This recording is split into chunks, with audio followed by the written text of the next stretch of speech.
Ito ang magandang balita na dapat malaman ng taong bayan at tila usap-usapan ngayon sa mundo ng social media. Halos madismaya nga ang taong bayan, lalong-lalo na ang mga Pilipino na tunay na nagtitiwala sa kakayahan ni Senator Dante Marcoleta matapos nga itong matanggal kamakailan bilang chairman ng Senate Blue Ribbon Committee na wala man lang aniyang sapat na rason at wala namang nagawang mali sa kanyang pangangasiwa sa Blue Ribbon Committee patungkol sa usapin sa mga anomalyang flood control project kung saan ay tila unti-unti na nga sanang mabubunyag sa publiko ang katotohanan, ngunit tila ito'y naudlot lamang matapos nga itong tanggalin sa pwesto bilang chairman ng naturang komite. Kaya naman panawagan nga ngayon ng marami sa ating mga kababayan na sana'y ibalik na sa lalong madaling panahon ang magaling at matapang na senator na si Rodante Marcoleta bilang isang chairman ng Blue Ribbon Committee. Gaano kaya ito katotoo ating alamin. Pero bago tayo magpatuloy, kung bago ka pa lang sa aking channel ay huwag mo nang kalimutang mag-like, comment at mag-subscribe para lagi kang updated sa mga susunod nating video. Dahil sa mabilis na kaganapan sa Blue Ribbon Committee patungkol sa pag-iimbestiga sa korupsyon ng flood control projects matapos na ikanta ng mag-asawang Diskaya ang mga kontratista, DPWH at ilang matataas na opisyal sa ating gobyerno na umano'y nagsabuatan sa korupsyon sa flood control projects. Ngunit sa kabila ng lahat ng paghihirap ni Senator Rodante Marcoleta para lamang matuldukan ang mga korupsyon sa flood control ay tila agad pa rin itong tinanggal sa pwesto bilang chairman ng Blue Ribbon Committee kung kailan malapit na sanang matapos ang investigasyon matapos na madawit ang dalawang malaking pangalan na umano'y pangunahing pinuno sa flood control scandal. Kaya naman hindi nga napigilan ng marami sa ating mga kababayan na manawagan sa publiko at senado na sana'y ibalik na sa Blue Ribbon Committee ang abogado at senador na si Rodante Marcoleta. Anong masasabi nyo dito mga kababayan? At para sa bupang detalye ng balita, narito't panoorin pa natin ang full video. Marami mga nalolokong kabataan na Gen Z, hindi nila alam ito. Basta lang sila nakikisali doon sa ikulong na yan, mga kulangot. Hindi pinapaliwanag sa kanila. Ngayon nga, hindi nga nila alam kung bakit dapat ang mawala sa pwesto ay yung mastermind. Hindi yung kung sino-sino ituturo. Ngayon, everything points to Romualdez according to the Minority Report. At yun din naman ang sinasabi nung ilan, except tong si Bernardo. Si Bernardo ang sumalo at nagturo ng iba. The rest, may link kay Romualdez. Sino? Diskaya, si Gutesa. Pero ano ginawa ni Lacson? Nga. Ngayon nga, meron pa siyang pasumpi-sumpi na. Sumpi na mo mukha mo, ba't di mo sumpi na si Gutesa? Si Gutesa. Diba? I mean, kung gusto mo talagang malaman ang katotohanan, bakit hindi yung mastermind ang hanapin mo? Yun ang pinangalanan na kung sino yung mastermind. Pero sumisegue ka pa kung saan-saan. Kaya nagagalit sa'yo, etong si Marcoleta. Tapos mapipikon ka ngayon at sasabi mo na bastusan ka. Ang bagal mo eh. Puro ka palusot. Ito tingnan nyo, panoorin nyo ito na bastusan daw siya. Nabastusan si Senador Ping Lacson sa paglalabas ng minorya ng sarili nitong report sa flood control scam. Inunahan pa raw ang Blue Ribbon Committee. Live mula sa TV5 Media Center, nangunguna sa balita si News 5 Senate Correspondent Manlos. Mamaya sasabihin ko sa inyo kung bakit mukhang mapapalitan niya si Lacson at saka si Soto kung nagkataon. Unya, relax, ikikwento ko sa inyo yan mamaya-maya ha.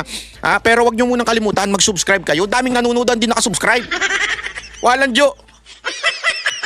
Nood, libre na nga manood, susubscribe. Wala rin bayad mag-subscribe. Hindi nyo pa i-click. Pag ito hindi tumaas, ngayon naman medyo tumaas na, naging 50%, dati 40% lang, naging 50 na. Pag yan hindi nag-70, ayoko na ha.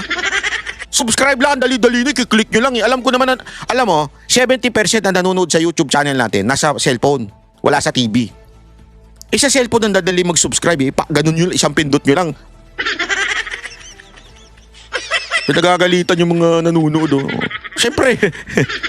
May mali nga ba sa paglalabas ng Minority Report? Jiggy, respect begets respect. Yan ang mensahe ni Senate Blue Ribbon Committee Chairman Ping Lacson. Matapos ngang Tama ka dyan, Lacson. Respect, beget. Yung mga beget mo. Ano ba yan? Pagkain ba yan? Respect begets respect. Alam mo ibig sabihin yan? Kung gusto mong respetuhin ka, respetuhin mo rin itong mga kasamahan mo. Ang problema sa'yo, gusto mo ikaw lang magaling. Gusto mo ikaw lang nasusunod. Gusto mo respetuhin ka nila Marcoleta? Ha? Ni Amy Marcos? Umano ka. Respetuhin mo sila. Kaya ka hindi nire-respeto niya mga yan dahil di mo sila nire-respeto. Tama ka. Respects, buget. Respect. Labas ng sariling report ng Senate Minority Bloc kaugnay sa mga investigasyon ng Blue Ribbon Committee kaugnay sa maanomalyang flood control project. Sabi ni Senator Ping, paano raw ba niya re-respetuhin ang isang dokumento na sumisimbolo sa pambabastos hindi lamang sa mga miyembro ng Blue Ribbon kundi sa buong Senado. At ayon nga sa senador, pwede naman daw sanang binalikan na lamang ng mga senador na naglabas ng tinatawag na minority report, yung rules ng Senado. Total, mga veteranong senador naman daw sila. At makikita nila doon yung tamang procedure na ang dapat na gawin, ipa-adopt yung committee report sa plenaryo at hindi basta naglalabas at uunahan pa yung mother committee, which is in this case Blue Ribbon Committee, at ibibigay diretso sa opisina ng Senate President. Nakapanayam din, Jiggy, ng story ko ng 1PH itong si Senator Ping Lacson at narito ang bahagi ng kanyang pahayag. Na tama yung ginawa niya, ni-refer sa akin. Ngayon, anong gagawin ko doon? Anong disposition? Trust ka. May mga bitter eh. Hindi matanggap na hindi na sila nasa majority. Ayan ang problema sa'yo. Respects, beget respects mo. Bastos ka rin eh. Trash can talaga kagad eh. Di ba? O talagang dapat ka rin bastusin. They cannot move on. At meron bang pagkukumpara yung ibang senador dito sa minority report at tinakbo ng Blue Ribbon hearing? Yes, Jiggy. Ang sinasabi ng ibang mga senador, for example, sila Senator Amy Marcos, Senator Dante Marcoleta, hindi nga sila masaya or disappointed nga raw sila dyan sa itinakbo ng pagdinig ng Blue Ribbon Committee. Tila bitin na bitin daw sila sa mga direksyon na tinatahak nito. Halos wala raw mga bagong impormasyon. Kasi for example, kay Senator Marcoleta, sabi niya, bakit nag-google ng ilang oras para doon sa mali-maling grade coordinates na ibinigay para sa mga flood control projects? Nung umpisa pa lang daw ng hearing kung saan siya yung chairman, ay nailabas na raw yung puntong iyan. Ganun pa man, si Senator Risa Hontiveros na bahagi naman ng mayorya, sinasabi niya na satisfied naman siya sa pamamalakad at pagkandak ng public hearing hearing na ginagawa ng Blue Ribbon Committee. Balikan ko lang konti, Jiggy, ha. Ito mismo nga minority report na ito kung saan naglalaman ng pangalan ng mga politiko, public officials, mga individuals na nadidiin sa flood control scandal. At isa nga sa nabanggit dyan, si dating Speaker Martin Romualdez, habang sinasabi na baseless daw yung pag-link kila Senator Jinggoy Estrada at Senator Chis Escudero dyan sa issue ng flood control scandal dahil nga wala raw sapat na basihan. Pero hindi pa man nababasa ni Senator Risa Hontiveros yung minority report na yan. She's of the same belief, Jiggy, na posible nga raw na meron talagang pananagutan si dating Speaker Romualdez dyan sa issue ng flood control projects at sa mga anomalya. Talagang ingat na ingat si Hontiveros, Posible. Baka mabuking yung niya, yung kanyang ano bang tawag doon? Insertion. Ayaw niyang tawagin insertion. Allocation. Baka mabuking yung allocation niya di ba? Nga yan. Narito ang bahagi ng pahayag ng Senator Risa Hontiveros. Leadership has greater responsibility talaga. And kaya rin sinimulan at ipinagpapatuloy ng Blue Ribbon ang investigasyong ito. So that principle is shared among all the members and of course the leadership of the committee. Nabanggit yung pangalan nila. So I guess bukas din yung pagkakataon na dumalo sila sa susunod na pagdinig at ibigay yung kanilang panig. After all, dati na siyang inimbita. Jiggy, hanggang ngayon, wala pang pahayag yung dating speaker kaugnay sa nilalaman ng tinatawag na minority report kung saan nadidiin nga ang kanyang pangalan. Bagamat nauna nang sinabi ng kanyang kampo na walang kinalaman yung dating leader ng Kamara dyan sa flood control scam na yan. Samantala, sinisikap din natin na kunin ang pahayag ni Senator Marcoleta na sinasabing nanguna nga dyan sa paglabas niya ang minority report na yan. Pero hanggang sa ngayon ay... Ba't niyo pinatay yung ilaw? Bastos din Nagre-report biglang pinatay yung ilaw. Ayop. Nakunin ang pahayag ni Senator Marcoleta na sinasabing nanguna nga dyan sa paglabas niya ang minority report na yan, pero hanggang sa ngayon ay wala pa siyang inilalabas na statement kaugnay sa mga sinabi na Senator Ping Lacson at Senate President Tito Soto. Balik muna sa iyo, Jiggy. Yung pong ulat ni Menlos Baños live. Okay. Bakit ba? Ano bang problema? Ano bang problema? Anong gustong ipapansin ni Senador Marcoleta sa tagpo na yun, Nelson? Na yun naman ang tinanong niya sa naging press con kahapon, kasama niya si Senadora Amy Marcos. Yan. Okay na? Pakinggan natin, Senador Marcoleta. Meron ba kayong napansin nung tinatanong ko yung dalawang testigo kung sino po yung sumasagot?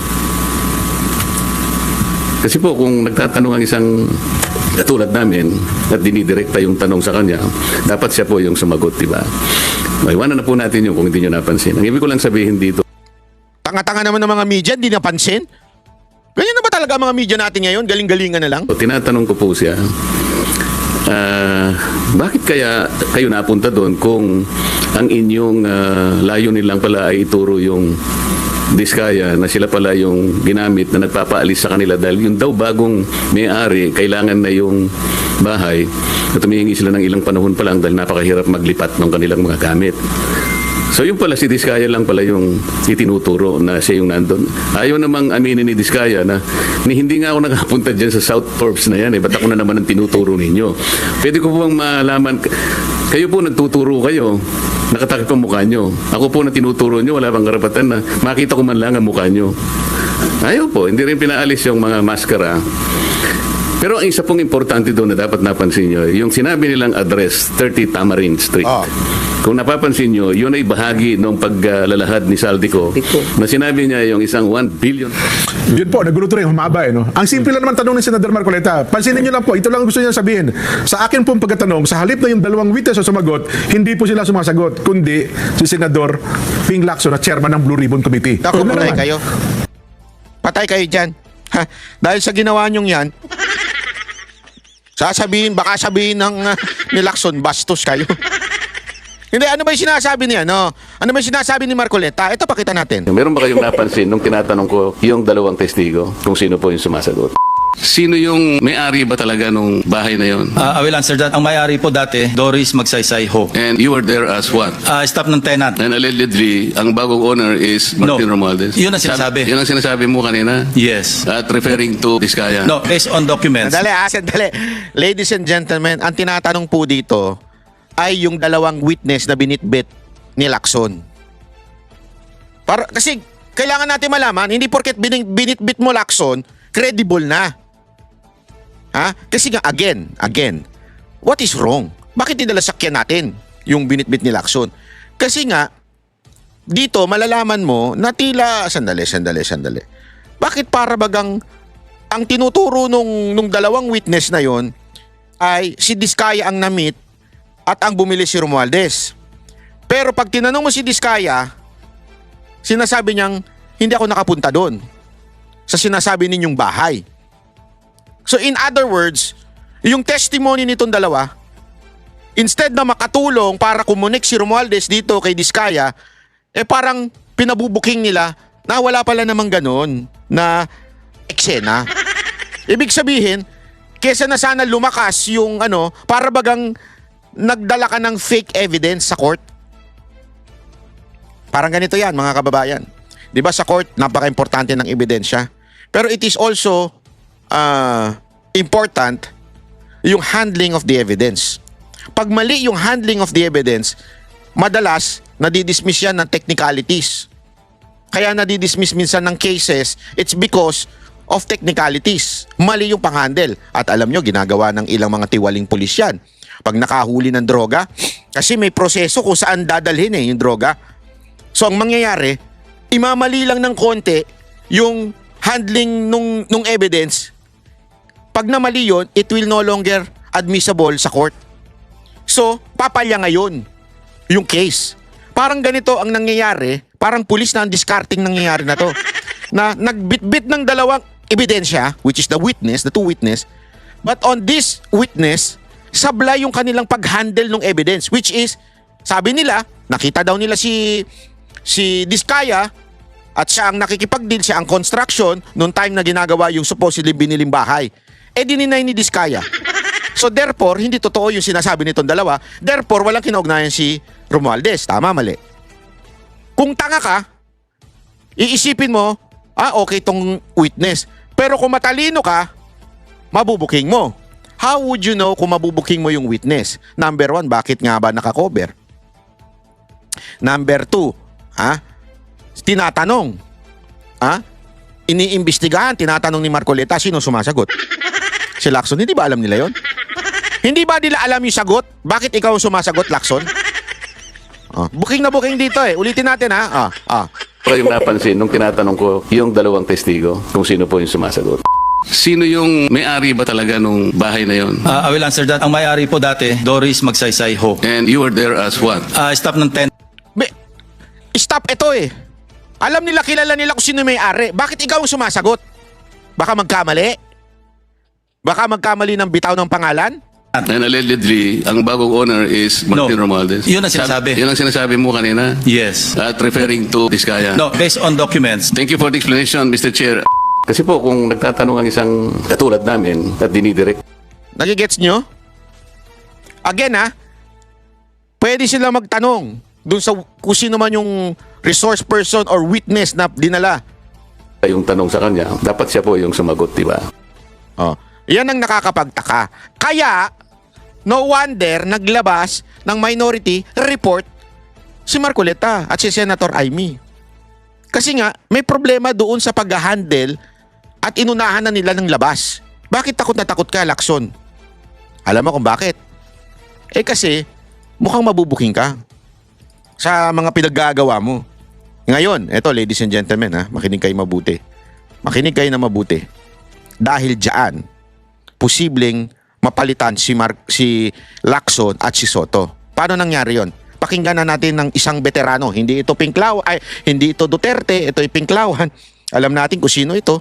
Pakinggan natin yung sinabi ni Drilon na posible talagang mapalitan because of this. Media lang ho. Pero kung sakasakali ho na they do get the numbers for this minority report, how would that change things? Would for example, the ombudsman have to make this? Can they make this as a material evidence for to somehow charge the House Speaker? Ano pong effect po niyan sa flood control probe? If a picture paints 1,000 words. Robin Padilla, ikaw ba yan? Tuloy mo! Ayun naman, no? Punyan sa flood control probe. If the report of the Blue Ribbon is reversed by the plenary, meaning that the majority of the senators will now vote for the minority report. Yes. Ayan. If kung yung mga kasi binobotohan pala yan sa plenary kung ano yung magiging report ng Blue Ribbon. Remember, kung si Ontiveros nga nakakampi ni Lacson, sabi niya posibleng meron talagang kinalaman si Romualdez. At alam nyo mga kababayan, ako hindi ko na lang sasabihin sa inyo, may nakausap akong senador. Meron ako nakausap na senador. Talagang ilang beses daw muntikan ng napalitan yan si Soto at si Lacson. Dahil marami nang nagagalit sa kanila kahit mga kasama nila sa majority. Bakit? Bida-bida kasi daw. Lagi na lang sila ang tama. Ayaw pakinggan yung kasamahan. Ewan ko bakit ba sweet na sweet tong dalawan to si Soto at si Lacson. Di naman daw bayad si Lacson. Ewan ko kay Miriam, tanong nyo. Di ba? Di ba? Bakit nga? Kasi nga yung ganitong ugali ni Lacson. Ngayon, kung ipagpipilitan, remember this. Yung nangyari kay Revilla at yung mangyayari kay Villanueva at yung mangyayari kay Jinggoy. Kasi ako, feeling ko matutuluyan si Jinggoy at si Villanueva. Yun, hindi natutuwa ang majority doon. Baka akala ninyo natutuwa ang majority at mababawasan ng minority. Hindi. It seems that the Senate President and etong kapalpakan ni Lacson that cause na napapahamak yung mga kasamahan nila. Ibig sabihin, because hindi pinapayagan o hindi tinutumbok sa Blue Ribbon Committee ang tunay na mastermind at kung sino-sino ang itinuturo ng mga senador para maging kapani-paniwala yung kanilang panawagan ng anti-corruption, nagagalit tuloy yung mga ibang majority senators, which is, sabi nga eto pakinggan nyo, masyadong maliit yung bilang. Dati kasi pag sinabi mong, naalala ninyo, dati yung kay Chis Escudero, ilan silang majority? Halos lahat. Ilan na minority? Dalawa. This time, halos isa lang o dalawa lang ang difference. Sabi nga nito ni Drilon, ito pa yung paliwanag niya. It will result in a change of leadership in the Senate. Because then, that is a manifestation of the lack of confidence of the majority in the majority representation in the Blue Ribbon. And therefore, that can cause a change of leadership. Okay. Okay, because Nagets nyo, mawawala yung confidence pagka ang binoto ng buong Senate, majority ay binoto itong minority report. That's why galit na galit si Lacson at nabastusan pa siyang kuno. Pero paano kung yan ang magustuhan ng majority dahil nga naman ang tinutumbok ng minority report si Romualdez. Ang tinutumbok ditong report o magiging report ay hindi si Romualdez. Itong magiging report ni Lacson. Kasi nga si Lacson, kesa natumbukin yung talagang mastermind, paligoy-ligoy, to the point, tinamaan na yung kanilang mga kasamahan. Oh, kung ikaw ba naman, yung mga kasamahan mo, pinayagan mong tamaan dahil ayaw mong tumbukin yung tunay na kurap, matutuwa ka? Alam naman, alam mo, eto wag na tayo maglukan, kayong mga gunggong, kayong mga senador kayo, sorry yung mga gunggong dyan, may mga gunggong dyan Alam nyo, kayong mga senador kung sino talaga may kasalanan. Huwag na tayo magpaligoy-ligoy. Kasama kayo sa nag-deliberate ng budget Alam nyo kung sinong kumalikot ng budget noong 2025. Huwag na tayong maglukuhan. Tangina, ano kayo, tanga? Dineliberate sa Kamara, dineliberate sa inyo, sabay kang ginanon, magic, pati sa small committee. Tapos hindi nyo alam kung bakit nagkaroon ng corrupt na budget.